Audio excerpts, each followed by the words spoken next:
सभी को जय मसीह की आप सबका स्वागत है।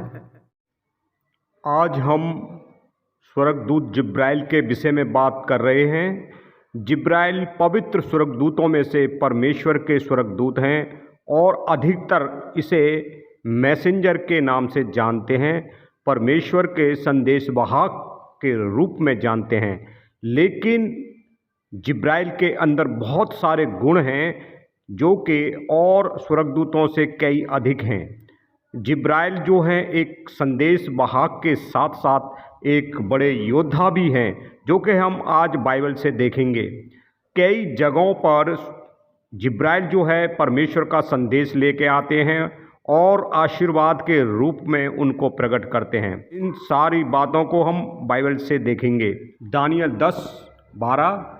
फिर उसने मुझसे कहा, हे दानियल मत डर, क्योंकि पहले ही दिन को जब तूने समझने बूझने के लिए मन लगाया और अपने परमेश्वर के सामने अपने आप को दीन किया, उसी दिन तेरे वचन सुने गए और मैं तेरे वचनों के कारण आया हूँ। दानियल 10:13। फारस के राज्य का प्रधान 21 दिन तक मेरा सामना किए रहा, परंतु मीकाएल जो मुख्य प्रधानों में से है वह मेरी सहायता के लिए आया, इसलिए मैं फारस के राजाओं के पास रहा। और अब मैं तुझे समझाने आया हूँ कि अंत के दिनों में तेरे लोगों की क्या दशा होगी, क्योंकि जो दर्शन तूने देखा है वह कुछ दिनों के बाद पूरा होगा। दानियल 10:20। तब उसने कहा, क्या तू जानता है कि मैं किस कारण तेरे पास आया हूँ?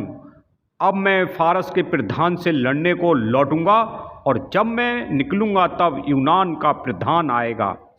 जो कुछ सच्ची बातों से भरी हुई पुस्तक में लिखा हुआ है वे मैं तुझे बताता हूँ। उन प्रधानों के विरुद्ध तुम्हारे प्रधान मीकाएल को छोड़ मेरे संग स्थिर रहने वाला और कोई भी नहीं है। हमने यहाँ पर देखा कि किस तरीके से जिब्राइल स्वर्गदूत कहता है कि मैं फारस के राजाओं ने रोक रखा था, लेकिन अब मैं जाऊंगा और उनसे लड़ूंगा। जब मैं उनसे लड़ूंगा तो वहाँ पर तो यूनान का प्रधान भी निकल कर आएगा लड़ने के लिए। वो अपने आप को दिखाता है कि ये एक योद्धा स्वर्गदूत है, संदेशवाहक भी है और एक योद्धा भी है। जिब्राइल के विषय में हम जानते हैं कि कितने सारे संदेश दिए हैं।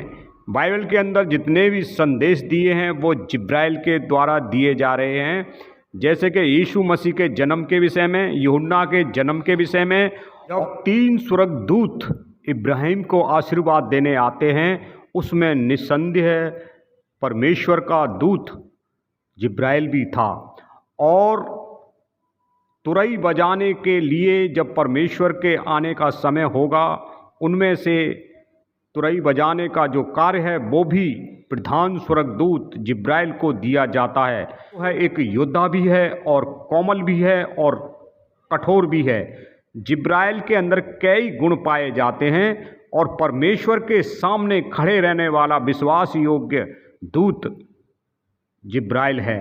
हम जिब्राइल के विषय में आज हमने जाना है कि जिब्राइल किस तरीके का है। जिब्राइल के विषय में प्राचीन काल से और अब तक और आने वाले समय में, जब तक सृष्टि का एंड नहीं होता तब तक जिब्राइल के कारनामे बाइबल के अंदर भरे पड़े हैं। तो जिब्राइल परमेश्वर का विश्वास योग्य दूत है।